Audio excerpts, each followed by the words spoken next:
Alright, so today we're going to talk a little bit about the integumentary system. So we've kind of made it through the different areas of really all the kind of pre-organ system chapters, and this is the first one of our different organ systems that we're going to discuss. When we're really looking at the skin, it's really, the integumentary system is mainly the skin, then appendages that go with the skin. So things like sweat glands, sometimes known as sudoriferous glands, as well as sebaceous glands, which are oil glands, along with hair and nails. That's what we're referring to when we refer to the integumentary system.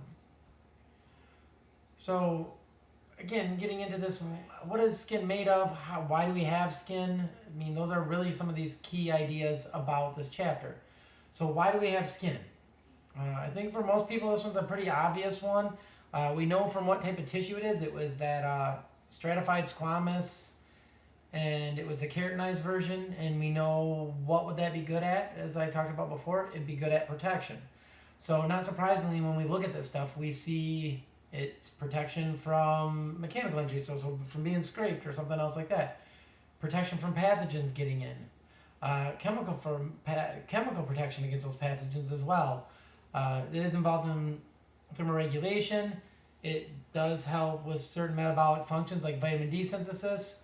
It is also a spot where the low underlayer, under that epithelium, is where we have the organs for sensation for a lot of our heat, touch, cold, things like that. And it also stops us from looking like the guy back on the first image here. It helps us look a little bit better, not something kind of like that. So it does help us look all right as well. So what makes up skin? We're going to see skin when it really gets down to it. There's two main layers to the skin. We have what we call, and what is pretty much basement membrane above of epithelium, and that is that epidermis, meaning above the dermis. And then you have what is known as the dermis, which we're going to see is actually subdivided into a couple different layers, but this is where you're going to have the different accessory organs, different blood vessels, and things along those lines. So on this one here, if you were looking at the picture of it, what's the dividing line? If you can follow my cursor right here, the dividing line is going to be right along here. That is that basement membrane. It is really that bottom layer of the epidermis. Beneath that is going to be the dermis. You can kind of see there is a couple distinct layers of the dermis. This layer right here without all this dense irregular connective tissue, and then that layer with all the dense irregular connective tissue. So the epidermis, again, is really stratified squamous epithelium. Again, we can see in this one no blood vessels in it. We're going to see some distinct, what we call stratum or strata of cells in these ones here, and we'll walk through each of those in a little bit. But we can see it's made up of a number of different main cell types. So we're going to really worry about two of these.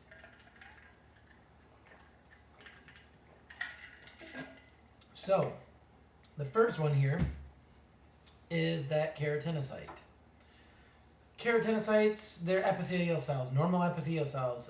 The main thing that's happening because we have keratinized epithelium on this one, those cells as they migrate up fill with a protein called keratin. It does a lot of things to help protect these cells, protect the underlying layers.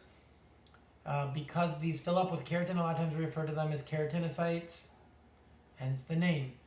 These, again, really well connected to one another. Part of the reason that skin peels off in like flakes versus individual cells is because those desmosomes and other tight junctions really help hold those cells really well together. And what we're going to see is it's really those cells at the bottom that are continually dividing, and those are going to push the cell layers above them up. And as they move their way up, they're going to fill with this keratin. And there's a certain layer called the granular layer, the Stratum Granulosum, that they actually fill up with keratin. Once you get to the upper part here, these cells have actually completely filled with keratin and are no longer living cells. Another cell type that is going to be important to us is the melanocyte. So melanocytes, these are some specialized cells that release a pigment that gets taken into the kind of 2 or 3 layers above that bottom layer of cells. This melanin, these granules go into the cells, and what they're going to do is we'll see a bit later on, they actually block some of the UV radiation from getting into those dividing cells. but those granules get taken up by other cells in those deeper layers, and that's what's going to help protect the dividing cells in the epidermis. Again, end up on the sunny side. You can see a couple layers there. We're going to see when we get to it in a minute here, that bottom layer is referred to as the stratum basale or the stratum germativum. It is where cell division in these cells takes place. We don't want UV radiation to damage those cells that are dividing because it can mutate those cells. So by having melanin taken into the cells above these ones, we can help block some of that ultraviolet radiation and therefore protect these cells from damage.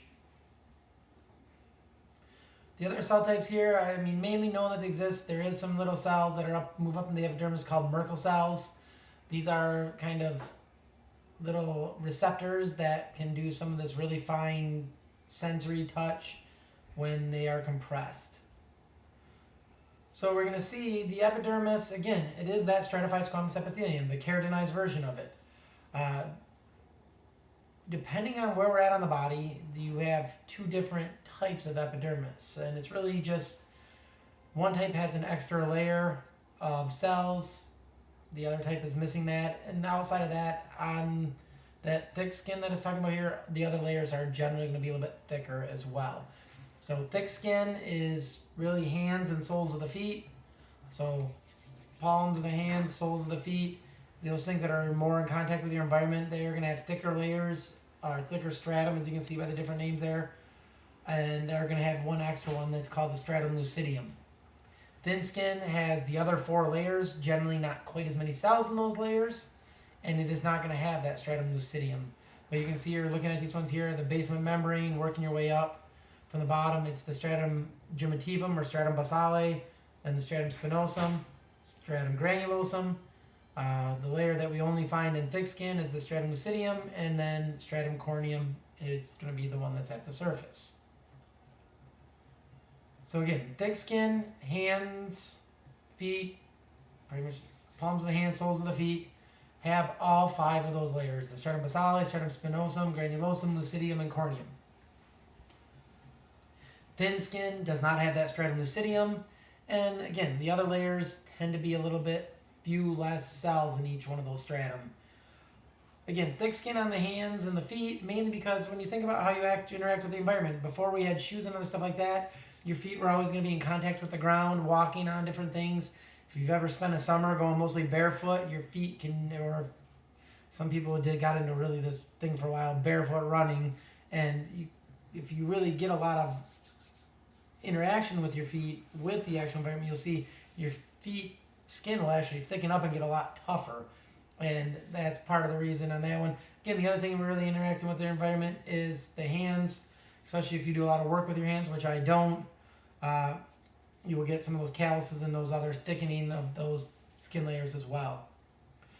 Like I said, the thin skin, it's really everywhere else that's not those 2 areas. And this is kind of showing you those 4 main layers on thin skin, where they're at. And what we're going to do pretty quickly here is then going to take a look at these different stratum and talk about what's going on in each of them. So the Stratum Basale is that layer right above the basement membrane, like I said, sometimes called the Stratum Germativum. It is connected to the dermis underneath. We'll see there is like these little folds that kind of go up and down like waves. Those are called dermal papilla. It helps increase the surface area contact between those layers. So it's not just flat layer connecting to flat layer, which is not a lot of surface area. We have these kind of ups and downs going together here, which is going to give a better connection, a stronger connection to that underlying dermis. We are going to have some melanocytes and Merkel cells interspersed in this layer. But what's really going on in this layer, it's 1 layer of cells thick, and these are the dividing cells, or the mitotic cells. Part of the reason germativum is, if a cell germinates, it starts growing. A seed germinates, it starts growing. That's where it gets this name. It's that bottom layer, or the growing or dividing layer. The layer above this, or the stratum above this, generally about 8 to 10 cell layers thick. It gets its name from the fact that when you actually make a slide of this, you dehydrate cells. And as we've already kind of said, you have a lot of these tight junctions and desmosomes and things like that that stick these cells together really well. Well, when you have to dehydrate these tissues, what happens is the membrane pulls back a little bit, but all those little spikes, those desmosomes, stay together. And what it actually makes this layer look like is that looks like it's a bunch of spiny cells. That's where it got its nickname from an artifact of how we make the slides. But they call that layer the Stratum Spinosum, or the spiny layer, or prickly layer.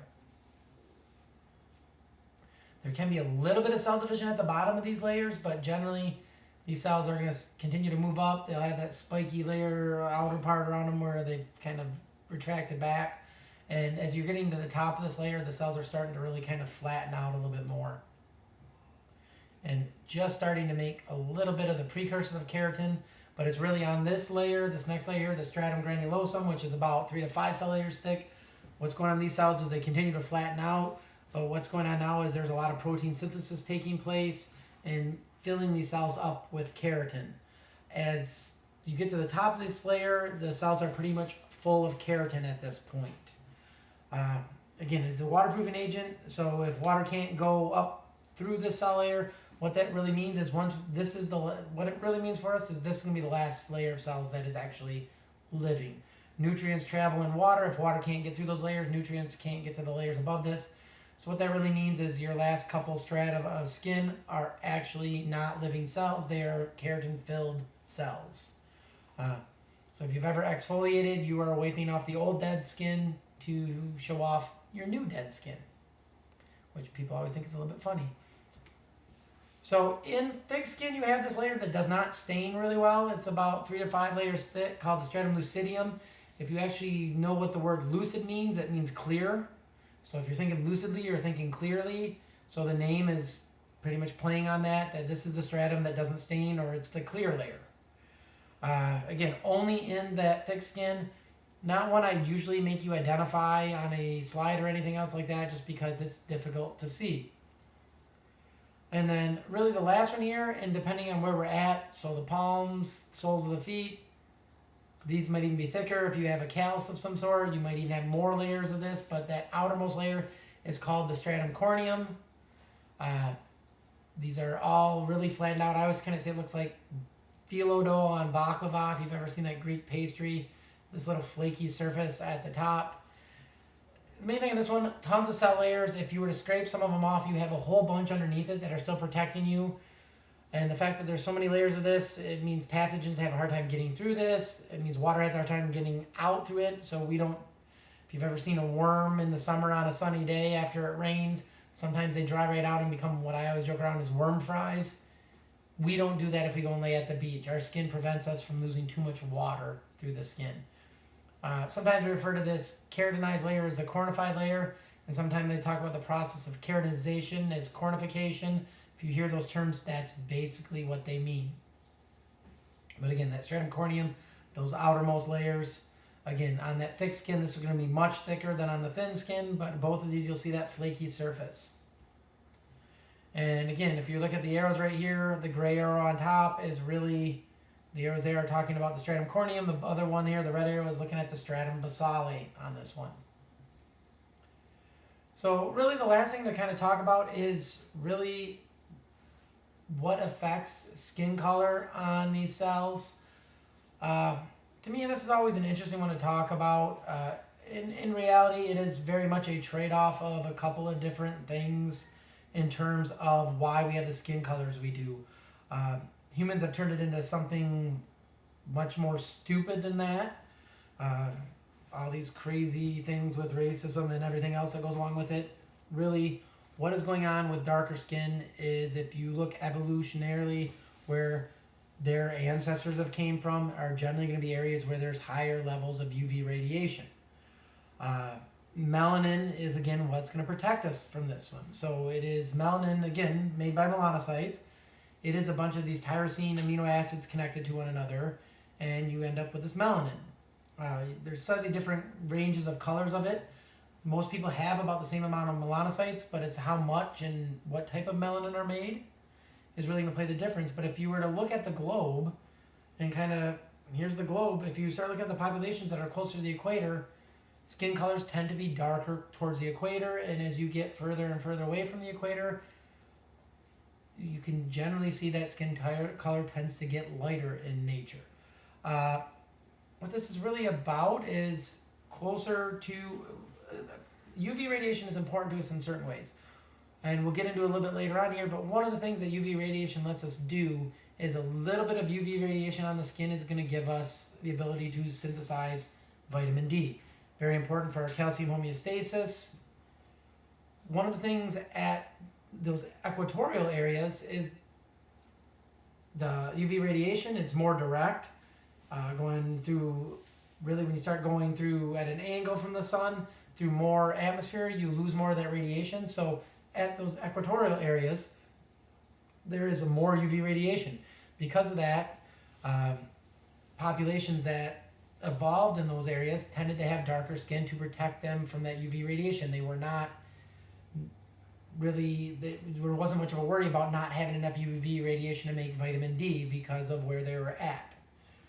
As human populations moved out from these equatorial areas and started to populate a lot more of the planet, as we get to more and more northern latitudes, less UV radiation gets through that atmosphere, and because of that, there starts to become a trade-off. If your skin is too dark, you're not getting enough UV radiation at some of these ones to maybe synthesize enough vitamin D. So over time, a lot of those populations that continue to live at these higher latitudes tended to start getting lighter and lighter skin to allow for more vitamin D synthesis. Again, you put them in areas where there's more UV radiation, the skin is not as protective.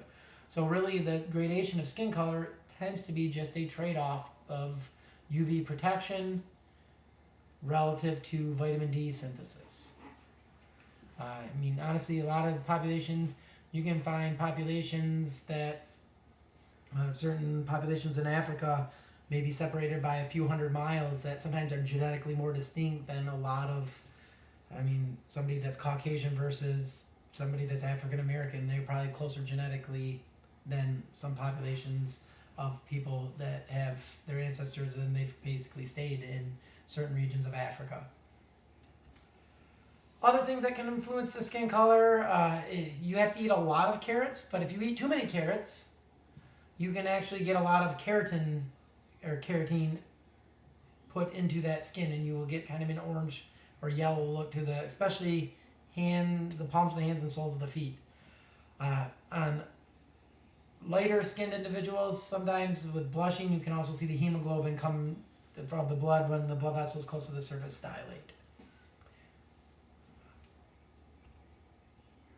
Outside of that, we can talk about certain variations of melanin in the skin. So moles are pretty much a harmless overgrowth of certain melanin producing cells. Generally don't become malignant. Every once in a while they can, but it's really, that's what a nevus or a mole is, that a certain area where the melanocytes are being a little bit more active. Again, freckles, similar idea, localized areas of increased melanocyte activity, sometimes increase or decrease based on how much sun exposure. So that really finishes up the epidermis. When we come back to the next one here, we will look at the dermis and a lot of the dermal structures that go along with that. So I will see you next time.